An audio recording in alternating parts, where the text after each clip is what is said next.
I guess it's still morning.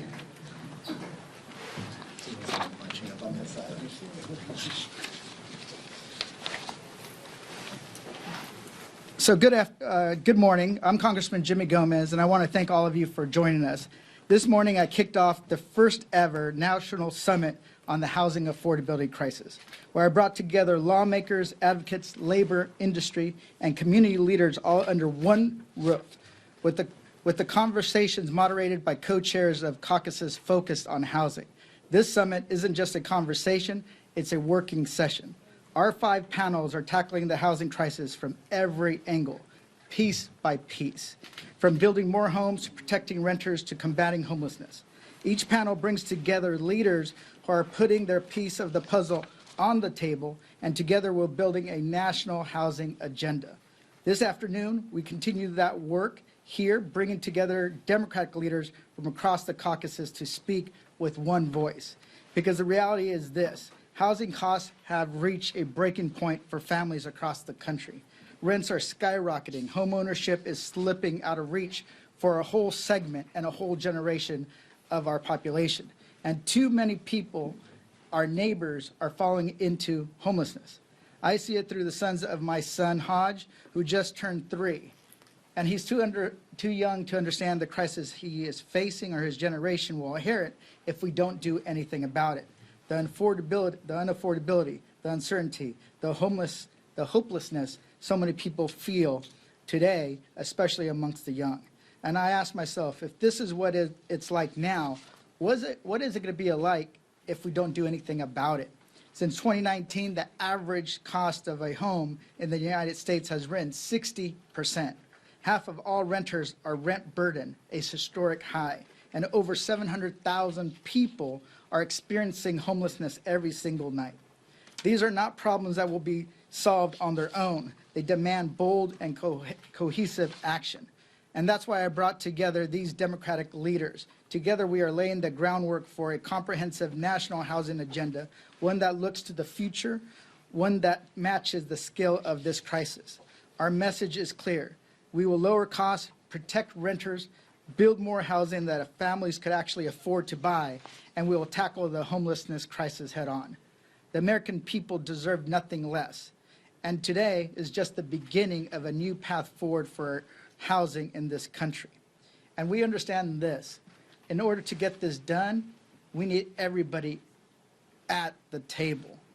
And one of the people that understands that more than anybody else is our Democratic leader, Hakeem Jeffries, who has made it a priority to tackle the affordability crisis head on, and that housing is part of that problem. With that, let's give it up to Democratic leader Hakeem Jeffries. Well, good morning, everyone. Let me thank Congressman Jimmy Gomez for his tremendous leadership in convening this national summit on the housing affordability crisis. It's an urgent matter that requires an urgent response, and that response is being led in such a significant and comprehensive way by Congressman Gomez and these distinguished leaders within the House Democratic Caucus, Brad and Brittany and Greg, all of whom are focused like a laser beam on addressing the high cost of living in the United States of America. This country is far too expensive. Housing costs are too high, grocery costs are too high, child care costs are too high, utility costs are too high, and health care costs are too high. America is too expensive. And the thing that is burdening everyday Americans the most is the high cost of housing, both rent and the lack of an ability to afford home ownership. At the center of the American dream has always been the ability to purchase a home and raise your children and your family in a comfortable, safe, affordable environment. That American dream is slipping away for many reasons, but particularly threatening to that ability to live the great American dream is the housing affordability crisis. Democrats are going to tackle it decisively. We will work hard during this all-hands-on-deck moment to make housing more affordable in this country, to reopen home ownership for everyday Americans, to tackle homelessness, and to address the fact that far too many Americans can't afford the rent because the rent is too damn high. Donald Trump and House Republicans promised that they would lower housing costs and the cost of living on day one. They have failed. They haven't even tried to address the high cost of living. Costs aren't going down, they are going up. Housing costs are skyrocketing through the roof. And Republican bills, including the one big ugly bill that is now law, represents an attack on the ability to afford to purchase a home, and an attack on the ability to pay your rent. So I'm thankful for the leadership that these distinguished members of Congress, led by Jimmy, are providing. And I can say without equivocation that the House Democratic Caucus stands squarely and unequivocally behind this effort to drive down the high cost of housing in the United States of America and bring the American dream to life for this generation of Americans and generations to come. It's now my honor, I think, is that right, to yield to the distinguished chair of the Congressional Progressive Caucus and a champion on this issue, Congressman Greg Casar.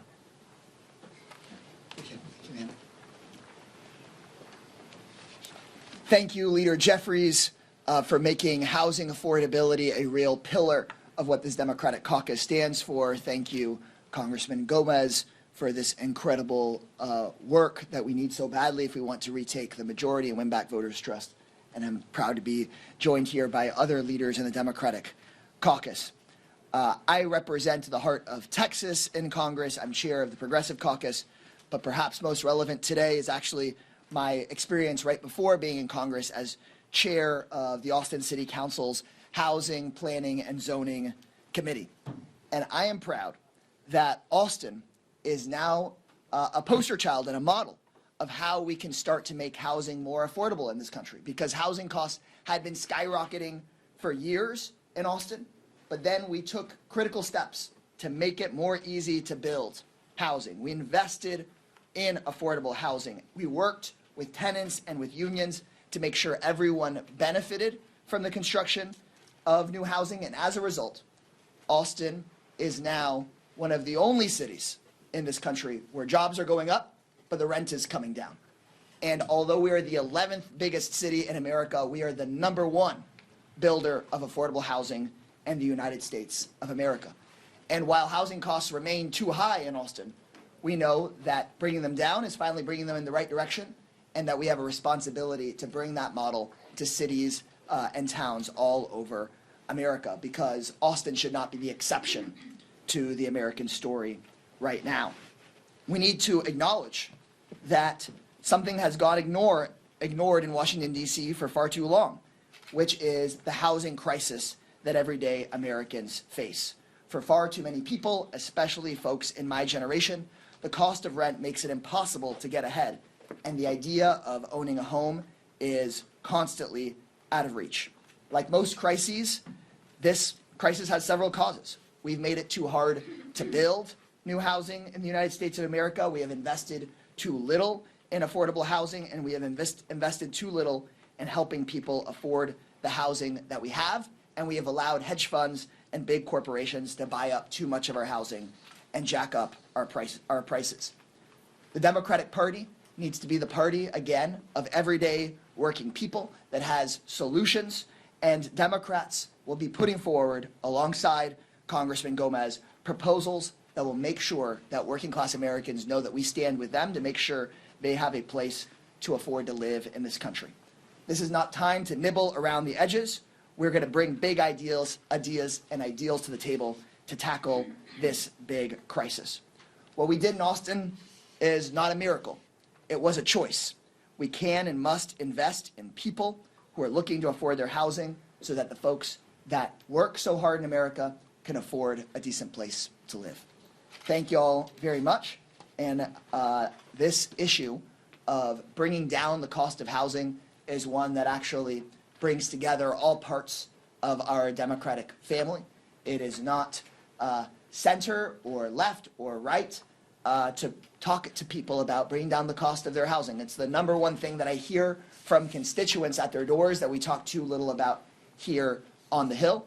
And so this is really an issue that brings together the New Democrats, the Blue Dogs, Progressive Caucus. And so I'm proud to call up my partner here, the New Democrat Coalition Chair, Congressman Brett Schneider. Greg, thank you. And I want to specifically thank my Ways and Means colleague, Representative Gomez, for his leadership in bringing together us here today, but also this program throughout the day. I want to thank Leader Jeffries, who have united Democrats on this issue that affects every single American. Access to affordable housing in vibrant neighborhoods and strong communities is literally the bedrock of the American dream. So we should all be concerned by a headline in Axios yesterday that I think reflects the state of housing in our nation right now. Quote, "Belief in the American dream hits record low." A new Wall Street Journal NORC poll finds that almost 70% of U.S. adults think that the American dream, or the idea that hard work pays off, doesn't hold true in 2025. And 56% said that they had little or no confidence that they could buy a home if they wanted to. Right now, the vast majority of Americans no longer believe that their kids will be better off than they are. Think about that for a second. For virtually our entire history as a nation, almost 250 years, we have held dear to the idea that every generation would build on the successes of prior generations for a better, brighter future. But today, most Americans don't believe that is true. This is totally unacceptable and is the clarion call that brings us all here united together. We need to make achieving the American dream more accessible, more affordable, and a reality for many, many more, for every American family, for every American child. I'm proud to lead the New Democrat Coalition. With 115 members, we are the largest ideological caucus in the House. We represent the ideological center and the majority of the Democratic caucus. But our entire caucus is together. New Dems are laser focused on crafting ideas that will help working families not just get by, but get ahead. Building a healthier, safer community, building communities across the nation that secure the promise of the American dream for all Americans. The New Dem Housing Task Force has been putting their heads together on how to make affording a home a reality for more Americans. Our housing affordability agenda lays out how Americans can build more homes and get them to the market quickly. Make it easier to own or rent a home. Improve housing data and transparency so we can surge our resources in the communities that need them the most. We're also focused on preventing discrimination in housing, countering the efforts of Republicans to gut fair housing programs, and slashing efforts that protect affordable housing. Keep an eye out for more news on our housing affordability agenda. The bottom line is this: having a place you call home, being part of a healthy, vibrant, and safe community, securing the future for yourself and your family should be a reality for all Americans, not a dream that seems out of reach. Home is where we celebrate our kids' birthdays. We build friendships with our neighbors. It's where we hope to grow old and be surrounded by loved ones. I am proud to join this group in front of you today to set a pathway towards making more affordable homes for more Americans. Americans are crying out for help. We are here to answer the call. I'm now pleased to turn it over to my dear friend and chair of the Yes in My Backyard and Real Estate Caucus, Co-Chair Brittany Pedersen. Thank you, Brad, and thank you all for being here to cover this incredibly important topic. I represent a district in Colorado, and I always say the secret's out. It's the best place to live.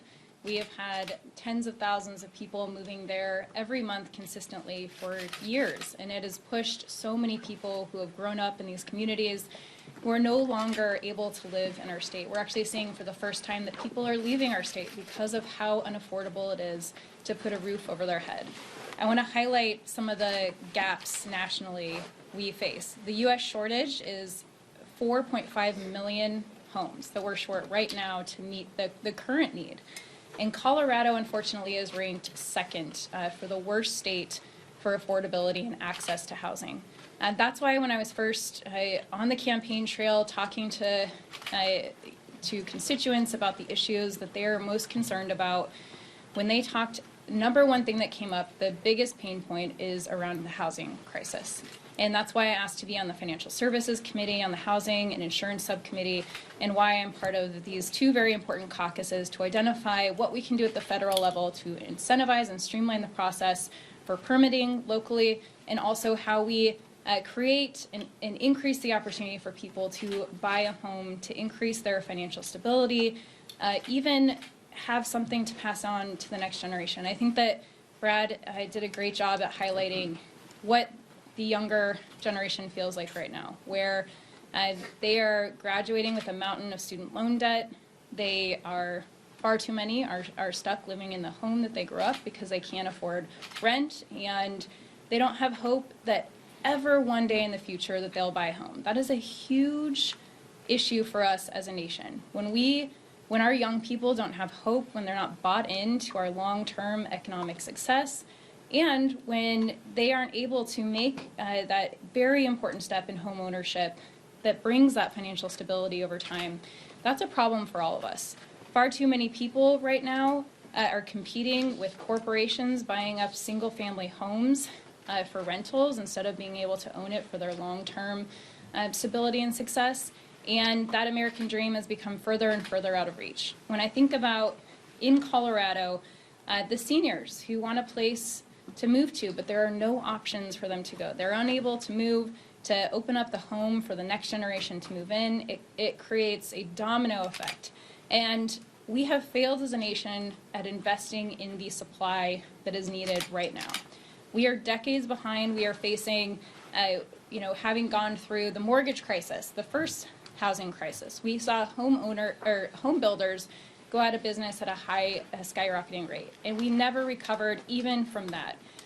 On top of the fact that we have not invested at a national level in the ways that we needed to since the 80s and 90s. So we have not kept pace with the need. And by the way, we are not creating opportunities for people to work here to meet our needs, to build new homes. We're actually deporting folks, increasing the costs, as well as the tariffs and the implications, the costs for our construction companies for the increase in their materials. So we're seeing skyrocketing costs for actually building homes. But another thing that I want to highlight that I know will be part of the conversation for this very important summit is around the insurance costs for our houses. I live in Colorado. We have skyrocketing rates in some of the areas because of hail damage, because of wildfire risk. With the changing climate, we know that so many people are unable to afford their home insurance, and this is going to also be a key priority for us. We want to bring our proactive agenda. I think so many Americans are thirsty to see what we stand for and what we are going to do to solve the issues that face them, their everyday lives, and housing will be a top priority for us. It is a top priority and will continue to be when we have the opportunity to get this done. So thank you all for being here to cover this critical issue, and I want to thank again Representative Gomez for bringing us together, and we are going to go to the Public Housing Caucus co-chair, Representative Torres. Thank you, Brittany. First, I want to thank Congressman Gomez for his leadership in shining a spotlight on the human toll of the affordability crisis, which to me is not an abstraction. It's something that I've lived in my own life as a product of public housing. 2025 marks the 90th anniversary of the first public housing development, first houses in New York City, owned and operated by the New York City Housing Authority. NYCHA is the largest provider of affordable housing in the country. And I would be homeless. My family would have been homeless were it not for public housing. And my story is not unique. There are millions of people who would be on the streets were it not for programs like Section 8 and public housing and the whole range of affordable housing programs that we fund at the federal level. You know, public housing has been so systematically starved of federal funding that it has a capital need of $80 billion and counting. There are children who have been poisoned by lead in their own homes because of federal disinvestment. There are asthmatics who are struggling to breathe in their own homes in the face of molded and leaking conditions because of federal disinvestment. There are senior citizens who are freezing in their homes during the cold of winter with their boilers breaking down because of federal disinvestment. There are disabled people who are stranded, who are prisoners in their top floor apartments with their elevators broken down because of federal disinvestment. Public housing is a federal obligation, and it's fair to say the federal government has been the worst slumlord in the United States. And it's about to become worse under Donald Trump. Now, HUD's budget is a mere 1% of the overall federal budget. Even though housing is central to all of our lives, only 1% of the federal budget goes to housing. And Donald Trump is proposing not only to cut that 1% in half, but to impose time limits on programs like public housing and Section 8, which will lead to the dislocation and the displacement of millions of people who depend on housing for their housing stability. In America, we have an arsonist pretending to be a firefighter in the White House. Now, I have the honor of representing the Bronx, which I think of as the essential county of America. It is home to essential workers, and during COVID, we saw essential workers who are often paid poverty wages put their lives at risk on the front lines while the rest of America and while America's largest city was largely sheltering in place. And the cruelest irony of our time is that America has become unaffordable to its own essential workforce. The median income in the Bronx is less than a third of the income that you would need to afford the median rent in New York City. Out of 3,000 counties in America, there is not a single county, where an essential worker earning minimum wage could afford a 2-bedroom apartment, not one. Right? The American promise is supposed to be that if you work hard and play by the rules, then you will have not a handout, but a fighting chance at a decent life. There are people who are working hard, who are playing by the rules, and who have been deprived of a decent life, who are working poor or even working homeless. And so the broken promise can only be repaired by delivering opportunity and affordability to all Americans. Housing is not simply one good among many. It's the foundation on which all of us build a better life for ourselves and for our families. And I would ask all of my colleagues in Congress to practice the golden rule. Do unto others as you would have them do unto you. We should want for every American family the same housing opportunity and housing stability that we would insist upon for the people we love. Thank you. Thank you, Richie. I think one of the things that all these representatives have touched upon is the housing crisis is more than just one of lack of physical space. It's a crisis of confidence that the American system itself is working. And that's what you see poll after poll that's starting to express how people feel that no matter how hard they work, they can't get ahead, and that the next generation, their kids, will not be better off than themselves. That is a problem, because then you have a lot of instability throughout the country. And that instability causes reaching for extreme solutions. In my district, and I think I can say it's at one of the epicenters of the housing crisis, 20% of my district believes we should burn down the entire system and start over. 20%. And that's because I think they don't believe that no matter what they do, that they'll ever get ahead, that they'll be able to live the life that they've been told they can achieve if they go to school, get a job, and able to raise a family.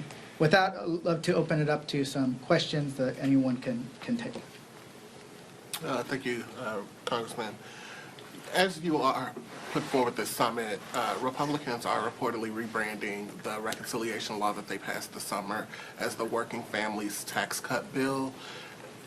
As you make your case to constituents, to voters, about the work that Democrats are doing on this issue and other issues that pertain to the affordability crisis, do you believe that what Republicans have done with this bill and them constantly looking to rebrand it and shape-shift it makes it easier for you all to show voters and show constituents that you all are the folks who can actually solve this crisis? Absolutely. First, let me kind of say, they're trying to brand it because it is so bad, that piece of legislation, that it was a direct attack on working people, cutting their health care, cutting programs that they rely on like SNAP, that it was actually making things worse, all just to give tax breaks to the largest corporations and the wealthiest people in this country. And they know that, and they see when they go to the grocery store every single day, when they are trying to pay their rent, when they're trying to pay their utilities, the prices keep going up, up, and up. And that they haven't delivered on the affordability. Things are actually getting worse. And if we're going to actually tackle this affordability crisis that Trump said he was going to tackle on day one, we have to start with housing because that is what impacts people throughout. This is not just a blue state issue. It is also a red state issue. We hear more and more Republicans talk about it, but then take no concrete steps to actually fix it. So we're going to start laying out an agenda that are being put together across the Democratic caucus led by Hakeem Jeffries. Reduce cost of living, create opportunities to go to college or start a small business and save for retirement. And then have the kind of investment that meets the need. Right now, everything we've done has been too small, too slow, and too expensive. We got to think different. Brad? Thanks for the question. And you can try to rebrand something as much as you want. It doesn't change the simple facts, as Representative Gomez touched on, that the one big bad bill is making life more expensive for working families in the country. It's going to take health care away from tens of millions of people. It's going to take $500 billion out of Medicare. What I was looking for, I just happen to have, as kids are going back to school this month and last month, the prices are up because of the president's tariffs, tax on working families. Notepads up by 7%. The big one here, index cards up by 43%. Lunch boxes are going to cost 10% more. The supplies kids need to go to school, learn the lessons, to succeed and get ahead is costing families more. Rather than, as Representative Torres said, rather than making the investment in improving the housing stock in this country, this administration, the president and the Republicans supporting him, are working to cut investment in public housing, making it harder for people to put a roof over their head to provide for their families. So Democrats, why we stand here in front of you right now, we are united in saying that we need to bring down the cost for families in America. It's not that America is too expensive, it's living in America. Getting ahead in America is too hard, too difficult, too expensive. And we've got to bring down the cost of living for working families. That's what we're doing. The Republicans can try to rebrand their bill, but the facts of their bill remain the same. They're not taking steps to make life easier for working families. The rebranding is a euphemism for deceptive advertising. And the so-called big, beautiful bill is the most regressive piece of legislation in the history of our country because it essentially cuts Medicare and SNAP, health care and food, the essentials of life for working people by $1 trillion in order to fund tax cuts for the top 1% who have 12 times more wealth than the bottom 60%. I cannot imagine a more regressive piece of legislation. And I have constituents who, after paying all their bills, paying the rent, paying utilities, are living on $20 a day. And so Republicans are cutting health care and food for those living on $20 a day in order to find tax cuts for the likes of Elon Musk, who has a net worth of $400 billion. In what universe does that qualify as a working class tax cut? I haven't actually heard about the name that they were going to call it, so thanks for bringing that to my attention. What a joke. And, Donald Trump continues to think that he can con his way, as he has in the past, and make voters say something that is wildly different from reality. Even though he's a con man, he's not going to be able to con his way out of the implications of this bill. And they know that. That's why so many of the impacts are going to hit after the midterm elections. And they're trying to change the name because it is deeply unpopular out in the world, as we've gone out to tell our voters about what they just passed and what's going to happen in our communities. And most of us were in our districts, meeting with people, holding town halls, visiting nursing homes, visiting our healthcare centers, our hospitals. This is the largest transfer of wealth from working class families to the most wealthy in the history of the United States, to the wealthiest people in the world in the history of the world. And so when they try to rebrand this, people are going to feel the pain. They're already feeling the economic pain of the tariffs, the instability in the market, the fact that we've seen our job growth stagnate after we've exponentially increased our job growth and our economic prosperity here and our recovery from the global pandemic. So they are not going to be able to lie their way out of the pain and suffering that is going to hit every person throughout this country who is not a millionaire or a billionaire. Here and here. Thank you, Congressman. The Republicans have also made their own arguments for what housing policy should look like. Can we just hear some reaction from you all on what you think of the administration's arguments that, for instance, deporting millions of people or increasing energy production or arresting homeless people would be a productive way of addressing the housing crisis? How do Democrats respond to the Republicans' messaging on policies like that? First, going after the people that are actually building the housing is counterproductive, right? Because you still need physical bodies to build the housing that is out there. There was even some, during the conference today, from somebody who I'm pretty sure is a Republican, mentioned that we need a workforce that can build the housing that we need. If we're going to build 1 million units of housing on top of what's already naturally getting built per year for 10 years, you're going to need a lot more people. So deporting the people that are doing the hard work and destroying communities is not going to get the job done. It's actually going to make things a lot worse. And the reason why is a lot of these folks live in mixed status families. They have U.S. born children. They have spouses that are legal permanent residents. So thinking that they're going to deport their way out of this problem is fantasy. And it also undermines communities across the country. That's not going to happen. But there are stuff that some Republicans, I'm working on with a Republican on a bill that's pragmatic to convert commercial and office space to housing. Those are real ideas.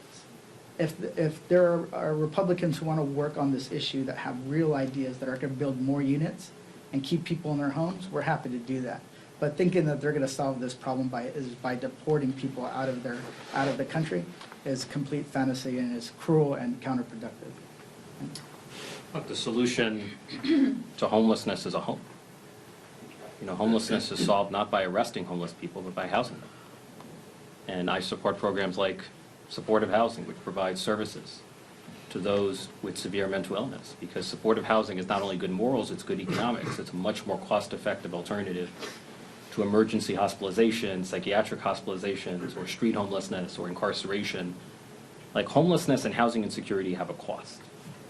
And we feel that it's much more cost-effective and more humane for the federal government to invest in affordable housing than to pay the social cost of homelessness and widespread housing insecurity. How out of touch can you be to think that you can arrest your way out of the homeless crisis that we're facing throughout the country? Both my parents faced homelessness. It's not because they were insistent on breaking the law, they had no options. They had nowhere to go. We actually addressed those challenges by providing that upfront cost to get people into a rental home, to make sure that we're funding Section 8. My mom wouldn't be alive today if she wasn't one of the lucky ones who qualified for a Section 8 voucher. When I think about these are people who are so out of touch with the realities that people are facing that are I apologize, I have allergies, not COVID. You're allergic to the big beautiful bill? Yeah, I'm allergic to the big beautiful bill. Yeah, maybe it's just being in Washington, right? But when I think about how out of touch these proposals are and their lack of experience with any of these issues, their lack of talking to people who are experiencing this, actually understanding from the experts what we need to do to solve this, it is wild the sheltered lives that they have lived. To think that this is an approach that works in any way. When I was in the district, talking to people in nursing homes who rely on Medicaid funding, who rely on HUD vouchers. By the way, Trump is going to decimate it almost in half, our HUD funding, our voucher program, to decimate Section 8 housing. The people who are the most vulnerable, the minimal amount of safety nets that we have in this country that are now on the chopping block, and what that looks like for our seniors who could be out, seniors who have disabilities, who will be left with nowhere to go but on the street. Out of all the people that I talked to in my nursing home visit, there was one person who said that they had a family member that they could go to, even though it would be very difficult. But all of them said that they would be on the street and left to die. That is their proposals, the way that they are approaching addressing the housing crisis. And it's inhumane and it's more expensive for all of us in the long term. And Go ahead. And then there's been on this stage a wide range of regional and ideological diversity. Democrats have already offered some, solutions for plans to build more housing. Others have offered, solutions like rent freezes, for instance. How do you all plan to reach a consensus just within the caucus for a national plan for this, given the different places that you all come from, both ideologically and literally from different cities and places with different challenges facing you? Well, first you got to acknowledge there's a problem, and that's what everybody's doing, is acknowledging that there is a crisis that impacts every type of community. And then if you look at the polling, the people that think that there's problems are folks with college degrees, no college degrees, people who are in cities versus in rural areas, people that are young and old. So there is a consensus emerging. Additionally, we have to build more. And one of the things that we're going to have to do is continues to have this conversation and decide how much we're going to invest and if it's going to continue to be at the top of a legislative agenda. And the struggle when you pass, like I think Richie was here during Build Back Better, it was housing that got cut out in the Senate. So we're trying to make it so that when the next time we take the majority, that housing doesn't end up on the cutting room floor. But there is more agreement than you would think. Brad Schneider and Greg Kassar might not always see the solutions the same, but they know that we got to build our way out of this problem as well. And then Richie, he talks about public housing, because no matter what we do, people are going to be living in the housing that we built years ago in my district, in his district, across the country. That has to be invested in. So that consensus is emerging, but in the end, it depends on how much we can actually get. I would like to, it just doesn't get on the cutting room floor during the next big pieces of legislative fight. Do you want to add anything? I actually feel like your legislation on office to residential conversions might actually be one of the best opportunities for bipartisanship. LIHTC historically has drawn bipartisan support, and it funds 90% of new affordable rental housing. So there's bipartisan agreement around housing innovation, modular housing.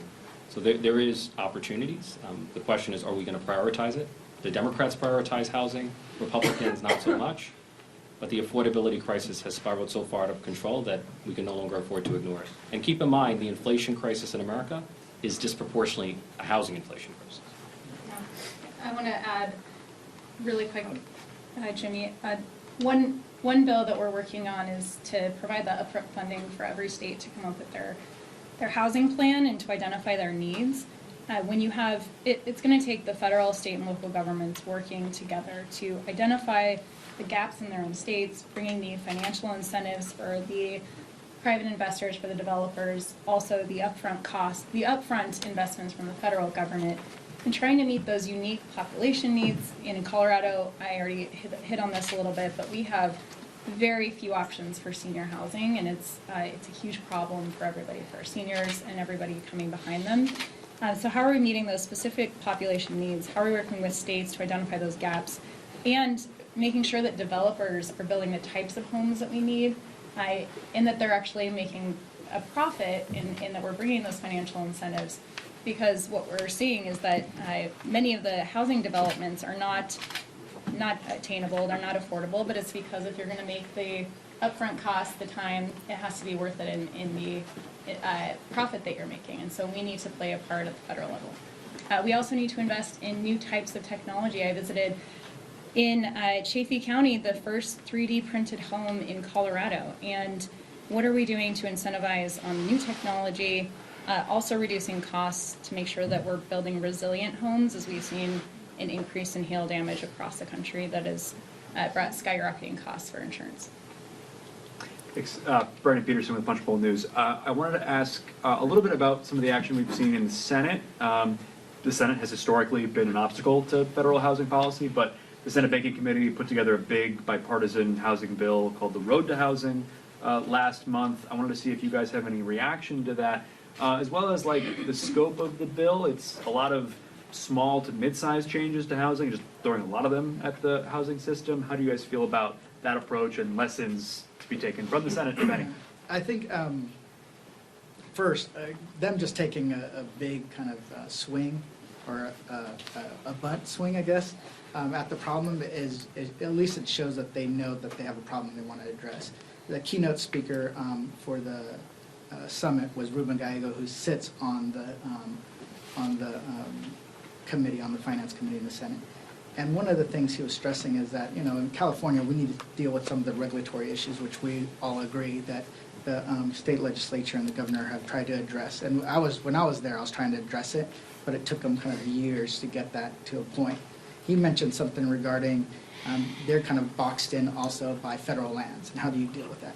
So I think some of the stuff that we can get done, we should get done. Stuff that doesn't cost money, stuff that will move the ball forward. But if we really want the scale, we're going to have investments in the billions of dollars. I asked, one of the questions I asked, what do we need? And I think how much would we need? The low-income housing tax credit, that expansion included about 15 to 16 billion.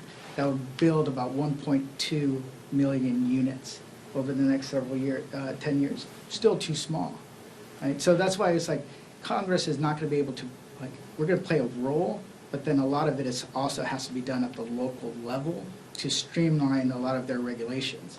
If they're choking development, that's still going to impact the supply. Greg Kassar mentioned Austin. I want to go visit Austin because it's the only place that I've been able to find that has changed some of their zoning to allow more density to be built, thereby bending the price curve on rents. Only place. But imagine if we were doing that nationwide, where you can bend the price curve on rents. But that means you need supply. So at least they got something done.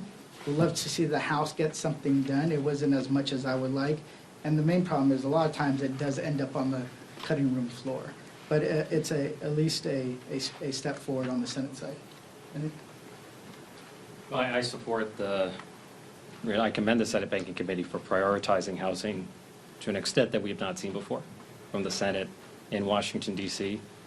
And, you know, I'm proudly pro-abundance, and I see it as a pro-abundance legislation because it's going to remove arbitrary regulatory barriers to creating affordable housing at a time when we have a housing deficit of 7 million units for the lowest income Americans. So it seems to me that housing abundance is neither Democratic nor Republican. It's neither progressive nor conservative. It's simply effective, efficient governance. It's about a government that can build.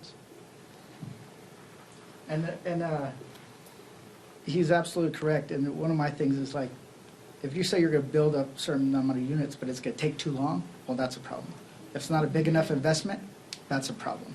If each unit costs $800,000, well, that's a problem. Or even $1 million in DC. Yeah, exactly. Well, in LA, 800,000 units of, We might as well buy the home outright. exactly. Or buy them a home somewhere else. That's like, so we have to think differently. And I think it's partly is that Democrats have, I believe, come to grasp the severity of the issue. And that it just creates a lot of economic turmoil, plus turmoil in our political system itself. Did you have a question? Yeah, Catherine Haft with Politico. Kind of building off of that, I guess, is there any sort of bipartisan motion in the House for some sort of large housing package? I know the one in the Senate was pretty historic. There hasn't been one in over a decade.